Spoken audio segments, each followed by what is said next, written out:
നമസ്തേ. യോഗ യാത്രയിലേക്ക് എല്ലാവർക്കും സ്വാഗതം. യോഗ ആസന സീരീസിൽ സേതുബന്ധാസനം എങ്ങനെ ചെയ്തു പഠിക്കുക എന്നുള്ളത് നമ്മുടെ ഇന്നത്തെ വീഡിയോ. എല്ലാവരും സേവ് ചെയ്ത് വെച്ചോളുക. കിടന്നിട്ട് ചെയ്യേണ്ട പ്രധാനപ്പെട്ട ഒരു ആസനങ്ങളിൽ ഒന്ന് തന്നെയാണ് സേതുബന്ധാസനം. പല ആസനങ്ങളും ചെയ്യാനായിട്ട് സേതുബന്ധാസനം ചെയ്ത് കഴിഞ്ഞിട്ട് ആസനം എത്തുവാണെങ്കിൽ, ചെയ്ത് പഠിക്കുകയാണെങ്കിൽ നമുക്ക് ഉപകാരപ്പെടും. പ്രത്യേകിച്ച് ഹലാസനം ചെയ്യുമ്പോൾ, അതുപോലെ തന്നെ സർവാംഗാസനം ചെയ്ത് പഠിക്കുന്നവരൊക്കെ അതിൻ്റെ ബേസായിട്ട് പഠിക്കേണ്ട ഒരു ആസനമാണ് സേതുബന്ധാസനം. ഓക്കെ, എങ്ങനെ ചെയ്യാമെന്ന് നമുക്ക് പഠിച്ചു നോക്കാം. അപ്പോൾ നേരെ കിടക്കണം. ദെൻ ഞാൻ പറഞ്ഞു കിടന്നിട്ട് ചെയ്യേണ്ട പ്രധാനപ്പെട്ട ഒരു ആസനങ്ങളിലാണ് ആസനം ഒന്നാണ് സേതുബന്ധാസനം. ആൻഡ് കൈകൾ നേരെ മുന്നോട്ട് നീട്ടി വയ്ക്കാം. ഓരോ കാലുകളായിട്ട് ഉള്ളിൽ മടക്കണം. അപ് ടു നമ്മുടെ കാലിൻ്റെ മുട്ട് മുതൽ ആംഗിൾ വരെ ഒരു 90 ഡിഗ്രി ആവുന്ന വരെ.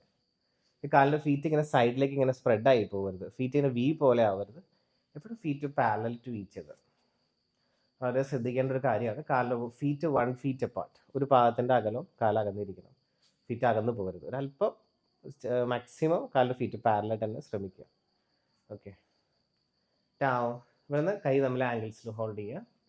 ദെൻ അങ്ങനെ ചെയ്യാൻ പറ്റാത്തവരുണ്ടാവും. നമുക്ക് അടുത്ത വേരിയേഷൻ വരുമ്പോൾ അതിൻ്റെ ബിഗിനർ ലെവൽ നമ്മൾ എങ്ങനെ ചെയ്യാൻ നോക്കാം. വൺസ് പോസ്റ്റ് ഇത് എങ്ങനെ ചെയ്യാന്നുള്ളതാണ്. കൈകൾ ആംഗിൾസിൽ ഹോൾഡ് ചെയ്തിട്ട് ദെൻ പതിയെ ഒന്ന് ശ്വാസം എടുത്ത് നേരെ ഹിപ്പ് ഉയർത്തുക, അബ്ഡമിൻ്റെ ഭാഗം ഉയർത്തുക, ആൻഡ് ചെസ്റ്റിൻ്റെ ഭാഗം ഉയർത്തുക. താടി ചെസ്റ്റിനോട് ലോക്ക് ചെയ്യണം. Make a lock with your chin on the chest. കണ്ണടയ്ക്കുക. You can breathe. Exhale down. This is the post. ഇതാണ് ചെയ്യേണ്ട പോസ്റ്റ്. ഇനി ഇതിലേക്ക് എത്താൻ എങ്ങനെയൊക്കെ രീതിയിലാവാന്നുള്ളതാണ്. പല രീതിയിലും പക്ഷേ ബിഗിനർ ലെവൽ നമുക്ക് ഇങ്ങനെ പിടിച്ച് ഇത്രയും പൊങ്ങാൻ പറ്റിയെന്ന് വരില്ല. അപ്പോൾ നമ്മൾ എന്ത് ചെയ്യണം, പല പല വേരിയേഷൻസുകൾ തുടക്കകാര്യങ്ങൾ ചെയ്ത് പഠിക്കണം. അതിനുശേഷം ഈ പോസ്റ്റിൽ എത്താം. അപ്പോൾ അതിന് ചെയ്യേണ്ട കാര്യം കൈകൾ താഴെ വയ്ക്കുക. ആദ്യം side of your body. Then slowly as you inhale മേലെ ഹിപ്പ് ഉയർത്തുക, അബ്ഡമിൻ്റെ ഭാഗം ഉയർത്തുക, ചെസ്റ്റിൻ്റെ ഭാഗം ഉയർത്തുക. ഇത്രയും മതി. ആദ്യ ഘട്ടങ്ങൾ ചെയ്ത് പഠിക്കുമ്പോൾ ഇത്ര ചെയ്ത് പഠിച്ചാൽ മതി. ഹിപ്പിൻ്റെ ഭാഗം എപ്പോഴും താഴ്ന്നു നിൽക്കരുത്. നമ്മുടെ ഒരു സപ്പോർട്ട് എപ്പോഴും കൈയുടെ സപ്പോർട്ട്, ഷോൾഡറിൻ്റെ സപ്പോർട്ട് കൊണ്ടൊക്കെ പതുക്കെ ഹിപ്പ് എപ്പോഴും പൊക്കാനുള്ള ശ്രമം നടത്തുക. ഓൾവേസ് ഒന്ന് പുഷ് ചെയ്ത് കൊടുക്കുക. ഹിപ്പിൻ്റെ ഭാഗം, അബ്ഡമിൻ്റെ ഭാഗം, ചെസ്റ്റിൻ്റെ ഭാഗം. ഇത് ഫസ്റ്റ് വേരിയേഷൻ. ഇതിൽ കുറച്ച് നേരം നിൽക്കാൻ പറ്റുവാണെങ്കിൽ you can support your palms. കൈ ഇങ്ങനെ സപ്പോർട്ട് ചെയ്യരുത്. തമ്പിൻ്റെ ഭാഗം നട്ടലിൻ്റെ ഏറ്റവും അടിഭാഗത്തേക്ക് വരണം. ഒരു കുഴി ഉണ്ടല്ലോ L4 L5 ഭാഗത്ത്, ആ ഭാഗത്ത് പ്രസ്സിങ് ഇടണം. അവിടെ നിന്നാണ് നമുക്ക് ഹിപ്പിൻ്റെ ഭാഗത്ത് മുകളിലേക്ക് പുഷ് ചെയ്യേണ്ടത്. അബ്ഡമിനോ ചെസ്റ്റോ. ഇത് one of the best variation ആണ് ശരിക്കും. ആ കൈയുടെ സപ്പോർട്ടിൽ നമുക്ക് ഹിപ്പ് നല്ലോണം പൊക്കാൻ പറ്റും. അപ്പോഴും താടി ചെസ്റ്റിനോട് ചേർത്ത് വയ്ക്കുക. And close your eyes and breath. ഇതൊരു വേരിയേഷനാണ്. രണ്ടാമത് വേണമെങ്കിൽ ചെയ്യാം. ഇനി കൈ ഇത്രയൊക്കെ അടുപ്പിക്കാൻ ബുദ്ധിമുട്ടുള്ളവരുണ്ടാവും. അവർ വന്നിട്ട് കൈ താഴെ വെച്ചാലും കുഴപ്പമില്ല. ഞാൻ ആദ്യം പറഞ്ഞു ഫസ്റ്റ് വേരിയേഷൻ. രണ്ടാമത്തെ വേരിയേഷൻ കൈ തമ്മിൽ ഇൻ്റർലോക്ക് ചെയ്യുക.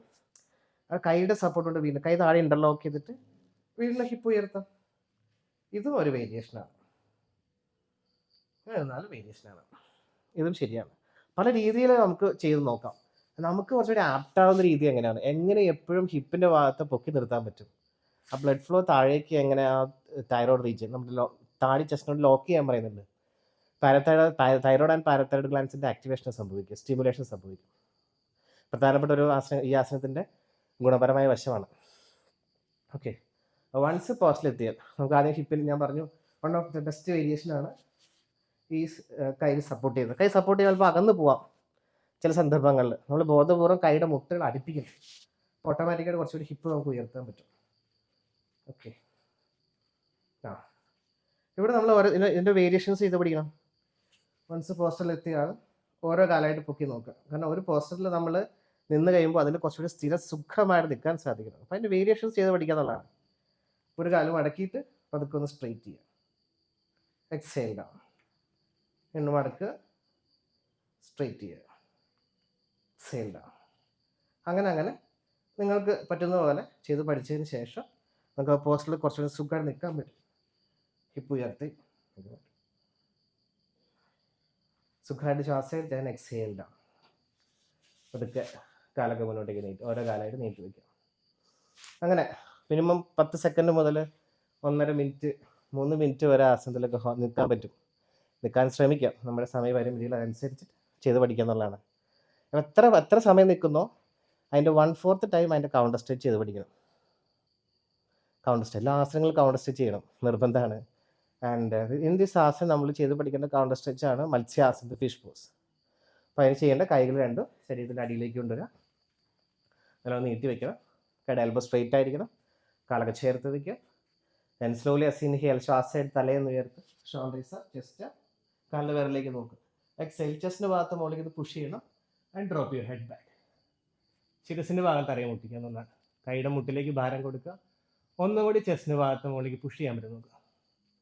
ഓക്കെ, കാലിൻ്റെ ഫീറ്റൊക്കെ റിലാക്സ് ചെയ്യുക, സുഖമായിട്ട് ശ്വാസം എടുത്ത് വിടുക. ബ്രീത്ത്, തലയ്ക്ക് വെയിറ്റ് ഇല്ല, കൈയുടെ മുട്ടിലേക്കാണ് ഭാരം. Breathe in to the post. ഞാൻ പറഞ്ഞു സേതുബന്ധാസ് നിൽക്കുന്നതിൻ്റെ 1/4 ടൈമെങ്കിലും ഇത് നിൽക്കാൻ സാധിക്കണം. ആൻഡ് സ്ലോലി പതുക്കെ തലയുയർത്ത്, ഷോൾഡേഴ്സ് ആൻഡ് റോൾ ബാക്ക്.